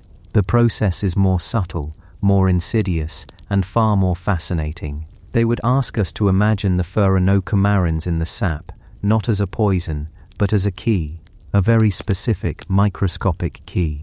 On its own, this key is harmless. You could, in a completely dark room, rub the sap on your skin and nothing would happen. The key has no lock to turn. But the moment you step into the sunlight, the moment the ultraviolet rays touch your skin, everything changes. The UV radiation is the lock. When the furanocoumarin key is inserted into the lock of UV light, it turns. This action initiates a chemical reaction within your skin cells. The compound binds directly to your DNA.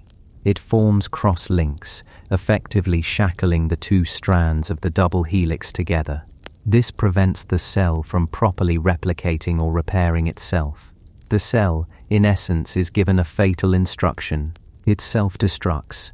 The result of this mass cellular self-destruction is the severe inflammation, the blistering, the phytophotodermatitis that makes the plant so notorious, and the dark purple or brown scars that remain, sometimes for years. That's a secondary effect. The cellular damage also triggers your melanocytes, the cells responsible for pigmentation, to go into overdrive, producing a massive amount of melanin as a protective but ultimately disfiguring response.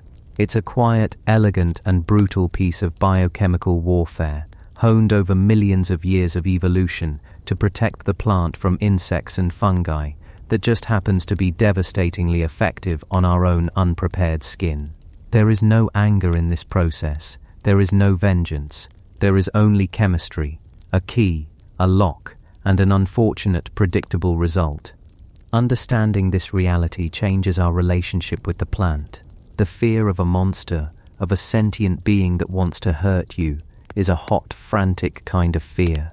It makes you want to run, to scream, to attack it wildly. The understanding of a chemical hazard, however, promotes a different response. It fosters respect, caution, and a methodical approach.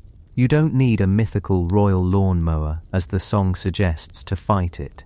You need knowledge. You need long sleeves, gloves, and eye protection.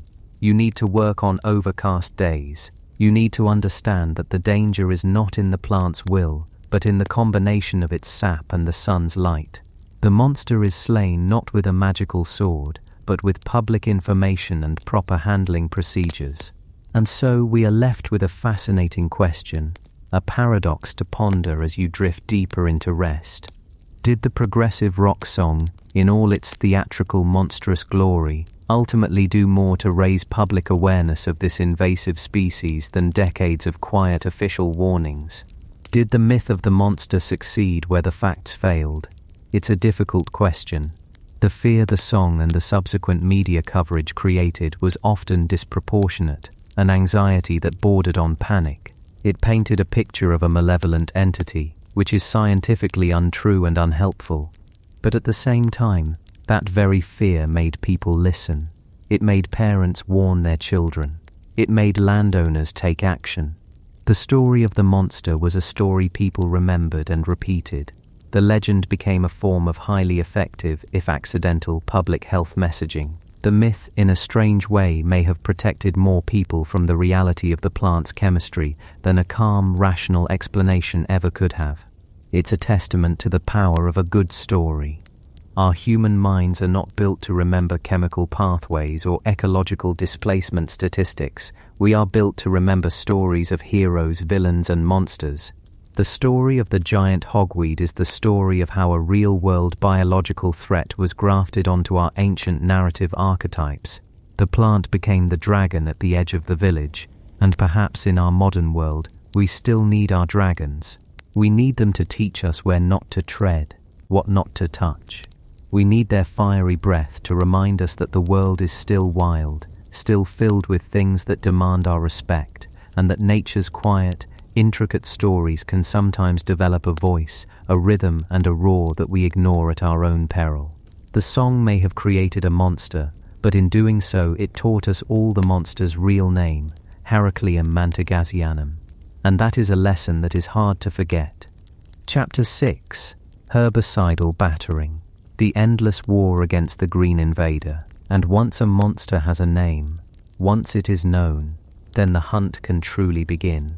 To know the name Heracleum mantagasianum is to arm oneself with knowledge, but it is not a weapon.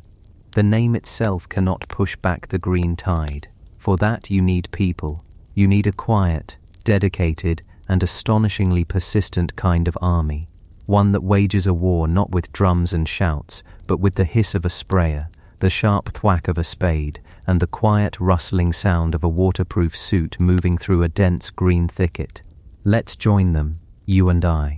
Let's step out of the abstract world of songs and folklore and into the damp, sun-dappled reality of a riverbank somewhere in the north of England on a cool June morning. The air is thick with the scent of wet earth, wild garlic, and the sweet, almost cloying perfume of elderflower. But there is another scent here, a faint, sharp, almost metallic tang that doesn't belong. It's the smell of the battle itself. Before we even see the plant, we see the soldiers. They don't look like warriors from a rock opera. They are conservationists, council workers, volunteers from a local river trust. Their armor is not shining steel, but thick, white, disposable Tyvek coveralls, taped at the wrists and ankles. Their helmets are plastic face shields. Their gauntlets are heavy-duty nitrile gloves that extend to the elbow.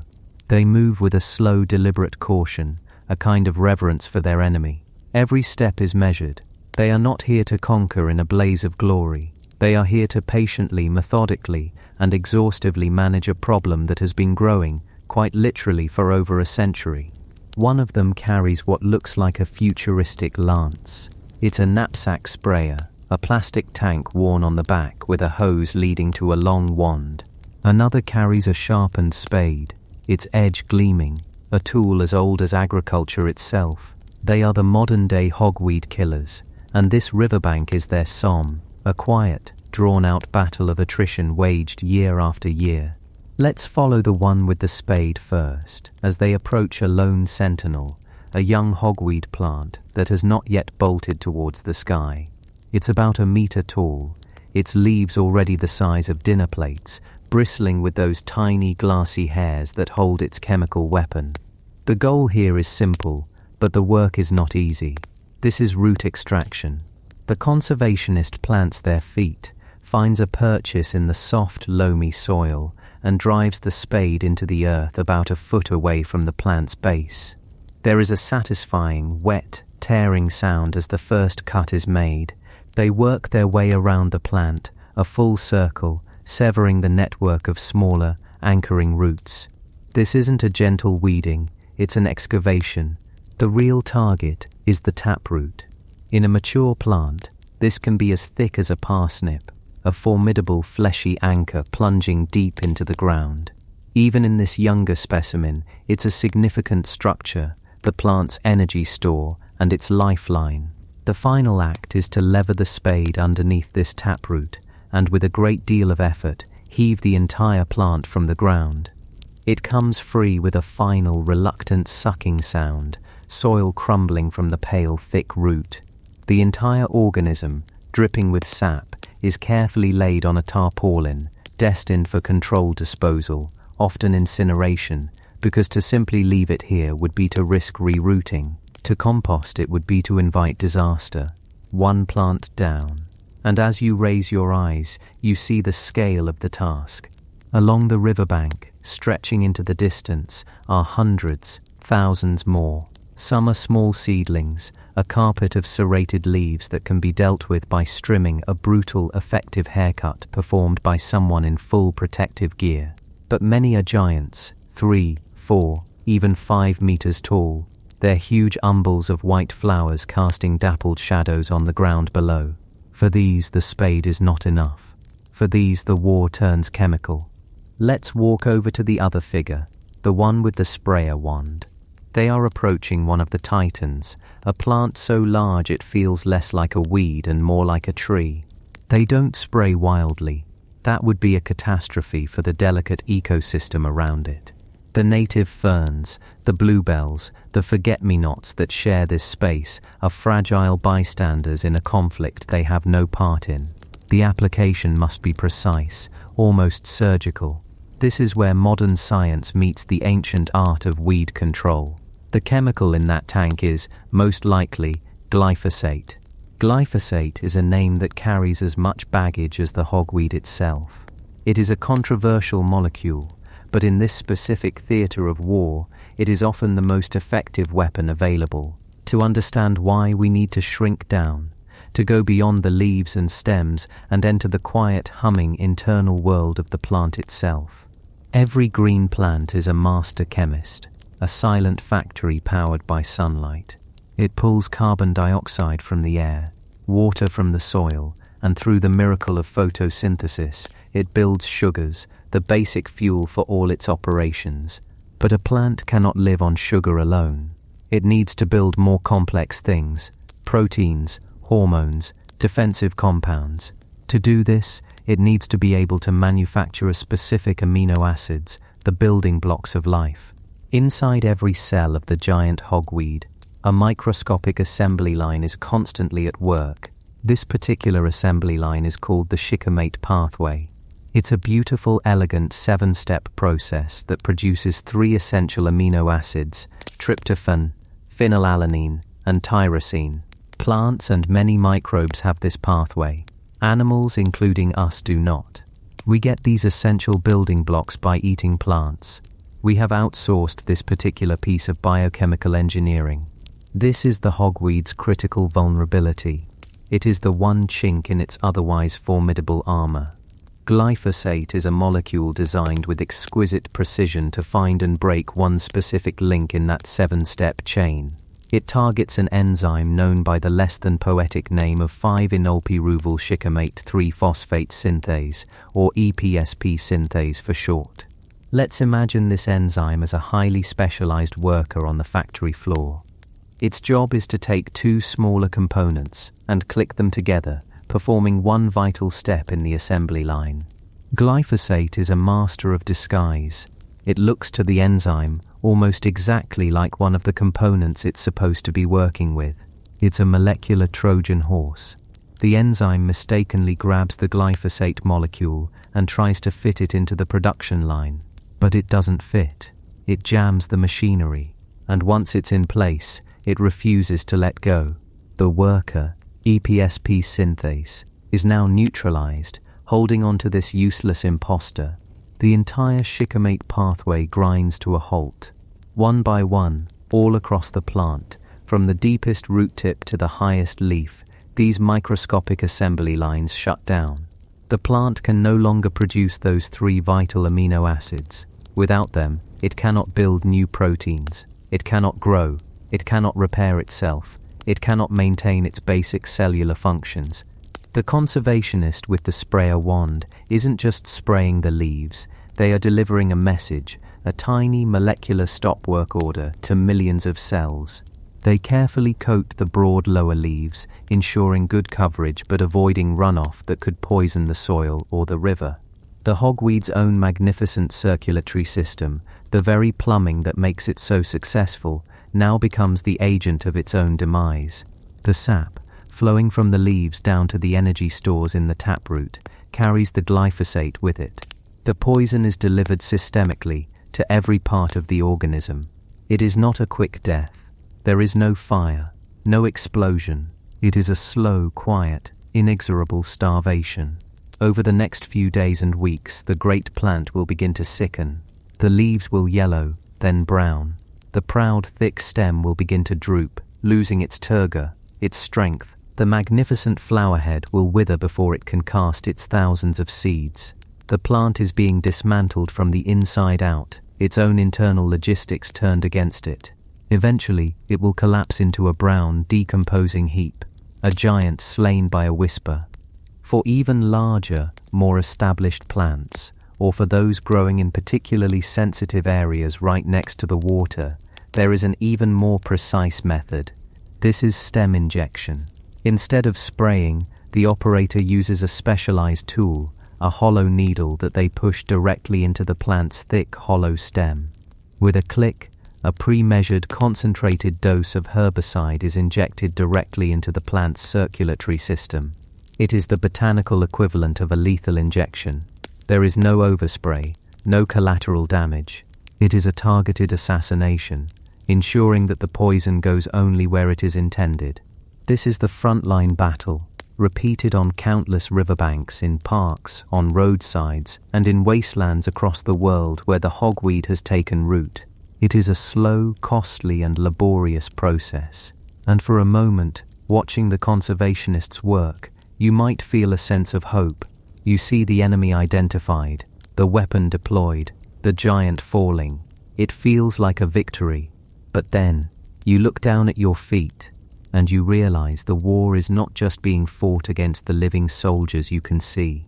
The true, soul-crushing challenge of this conflict lies in the invisible army waiting beneath the soil. You are standing on the real battlefield, the seed bank. Every one of those towering plants that is allowed to flower and set seed becomes a biological time bomb. A single healthy giant hogweed can produce anywhere from 20,000 to 50,000 seeds. Let's pause for a moment and truly comprehend that number. Imagine a football stadium filled to capacity. That is the number of potential new invaders that can be launched by a single successful plant in a single season. These seeds are small, flattened, and winged like tiny parsnips. They are designed for dispersal. Many simply fall around the parent plant, creating a dense, impenetrable thicket in the following year. But many more are carried away. They are light enough to be blown by the wind. They are buoyant enough to be carried for miles by the river. A fleet of tiny invasion barges looking for a new shore to colonize. They get caught in the fur of animals, in the mud on a walker's boot, in the treads of a tractor's tire. They are masters of travel. But their greatest weapon is time. They are patient. When a seed lands on the ground, it does not necessarily germinate the following spring. Many enter a state of dormancy, a kind of suspended animation. They are waiting for the right conditions, the right temperature, the right amount of light, the right level of moisture. A seed buried just a few inches deep can lie dormant, perfectly viable for years. Scientists have excavated soil samples and found hogweed seeds that have remained alive, waiting for 7, 10, even 15 years. This is the seed bank. It is a memory of past invasions and a promise of future ones.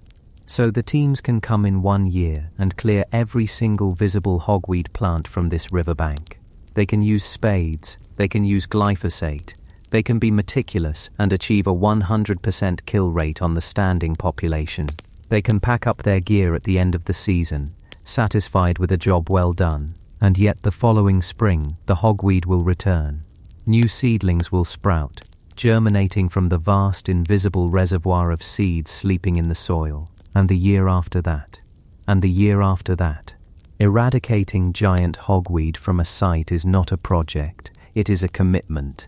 It is a decade-long, sometimes longer, promise to return to the same patch of ground year after year to remove the new growth before it has a chance to set seed. The goal is to slowly, methodically exhaust the seed bank, to force the sleeping army to reveal itself year by year and to cut it down before it can rearm. It is a war of unimaginable patience, a Sisyphean task of rolling the same stone up the same hill, knowing that if you stop for even 1 season, the stone will roll all the way back to the bottom, and the ground will be thick with giants once more. You can begin to understand the sheer daunting scale of the problem. A single neglected patch can reinfest an entire river system. A single season of budget cuts or diverted attention can undo 10 years of painstaking work. It's humbling. It forces us to think on a different timescale, not in fiscal years or election cycles, but in the long, slow, patient cycles of botany. This monumental challenge has led scientists to search for a more elegant solution, a silver bullet. If chemical and physical warfare is a battle of attrition, could there be another way? Could we find an ally, a natural enemy of the hogweed, that could fight the war for us? This is the world of biological control. The logic is simple and beautiful. In its native home, the Caucasus Mountains, Heracleum mantagasianum is not an unstoppable monster. It is just another plant, kept in check by a whole suite of native insects, fungi, and viruses that have co-evolved with it over millennia. It has predators and diseases that are specifically adapted to attack it. In Europe and North America, the hogweed has escaped these natural enemies. It arrived here alone, without the baggage of its evolutionary history, and found a world with no defenses against it. The idea of biological control is to reunite the invader with its natural predator, to go back to the Caucasus, find one of these specialist enemies, and release it into the invaded territory. But this is a path fraught with immense peril. To introduce a new non-native species to control another non-native species is to play with ecological fire. The history of biological control is littered with cautionary tales.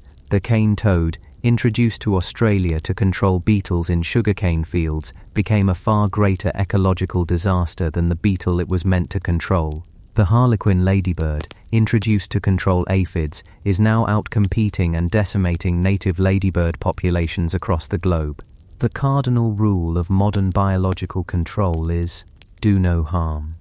The search for an agent to control giant hogweed is therefore one of the most painstaking, cautious, and methodical scientific investigations imaginable.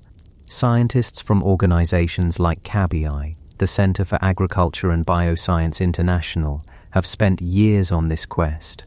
Their journey begins in the remote valleys of Georgia and Russia, in the shadow of the Caucasus Mountains.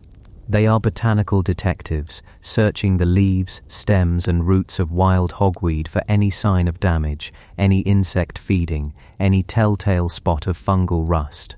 When they find a candidate, perhaps a particular species of fly whose larvae mine the stems, or a fungus that infects the seeds, the real work begins. The candidate is brought back, not to the open fields of Europe, but to a high-security quarantine facility.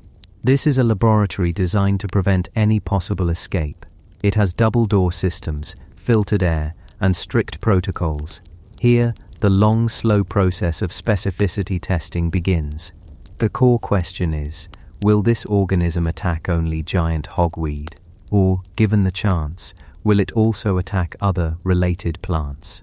In Europe, the hogweed belongs to the carrot family, the Apiaceae, a family that includes not only carrots but parsnips, celery, parsley, and many important native wildflowers like wild carrot, also known as Queen Anne's lace, and hogweed's smaller harmless native cousin, Heracleum spondylum. An ideal biocontrol agent would be a fussy eater, a true specialist. To test this, the scientists present the candidate with a buffet. In secure cages, they offer it giant hogweed alongside dozens of other plants, starting with its closest relatives and moving outwards to more distantly related species. They test economically important crops. They test rare and endangered native plants. They observe relentlessly. Does the insect lay its eggs on the parsnip? Does the fungus germinate on the native hogweed? If the answer is anything but a resounding no, the candidate is rejected. The risk is simply too great. For giant hogweed, the search has been long and so far fruitless. Several insects have been investigated, a particular species of weevil, a leaf-mining fly, but none have yet passed the brutally rigorous specificity tests. They have all shown a worrying tendency to nibble on other, non-target plants. The silver bullet remains elusive.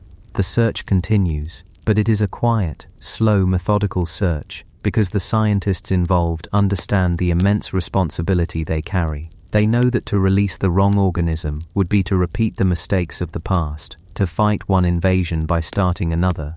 And so for now, the war remains a ground war, fought by those dedicated people in their white suits. We see their work everywhere, even if we don't recognize it. When you see a stand of dead, brown, skeletal hogweed by a roadside, that is not nature taking its course. That is the result of a targeted spraying campaign. When you see a patch of riverbank cordoned off with warning signs, that is a testament to an active management plan. These efforts are happening on a global scale. In the United Kingdom, river trusts and local authorities coordinate their attacks, understanding that a river flows through many jurisdictions and a single unmanaged patch upstream can undo all the good work downstream. In Germany, where the plant is known as Riesenbärenklau, giant bear claw, extensive research is underway to map its spread and optimize control strategies. In Canada and the United States, from Ontario to Oregon, state and provincial agencies run hogweed hotlines, where citizens can report sightings, allowing rapid response teams to be dispatched to new outbreaks before they can establish a foothold and a seed bank. It is a global, coordinated yet deeply localized effort. It is a war fought not by generals on a grand map, but by small squads on individual patches of land. And they are in many places holding the line. They have successfully eradicated the plant from smaller contained sites. They have drastically reduced its density along major rivers, allowing native flora a chance to breathe and recover. These are quiet victories, celebrated not with parades but with the simple observation of a kingfisher returning to a stretch of riverbank that was, just a few years ago, a sterile monoculture of hogweed. But no one in this field speaks of total victory. No one believes that Heracleum mantigazyanum will ever be completely eradicated from the continents it has conquered. The seed bank is too vast, the plant too resilient, the invaded territory too extensive. The goal has shifted from eradication to containment and control. The war is endless, and the new reality is one of perpetual low-intensity conflict, a state of permanent vigilance. And so we find ourselves back where we started, on this riverbank, the sun now higher in the sky. The conservationists are taking a break, carefully peeling off their gloves, wiping the sweat from their brows. They have cleared a few hundred square meters, a tiny fraction of the infested area. Tomorrow they will be back to clear a little more, and next month, and next year.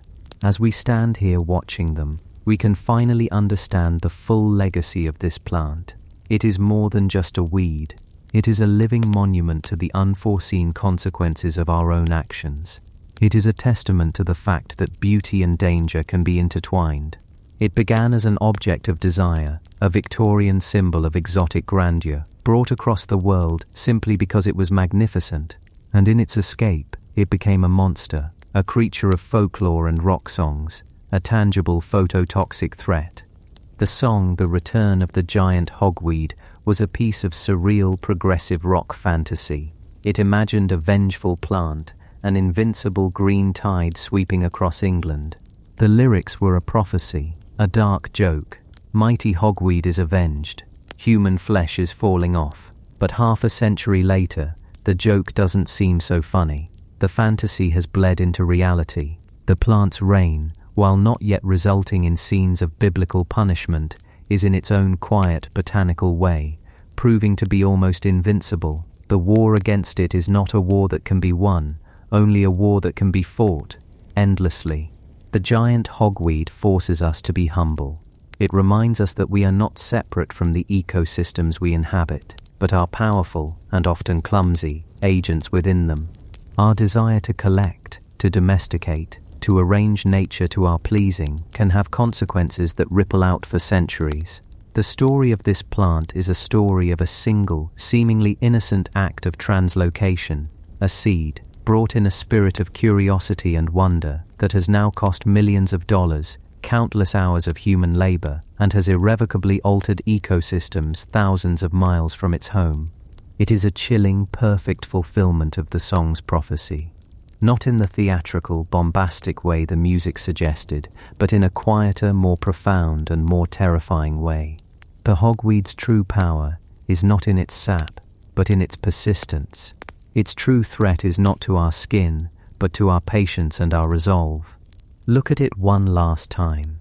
The towering stem, the vast exploding firework of a flower head, the leaves that could shelter you from the rain. It is still beautiful. It is still beautiful. It is still magnificent. It is still a masterpiece of evolutionary engineering. It is not evil. It is simply a plant, playing the game of life with the brilliant set of tools it was given, in a new world that we, in our hubris, introduced it to. And the people in the white suits, they are not fighting a monster.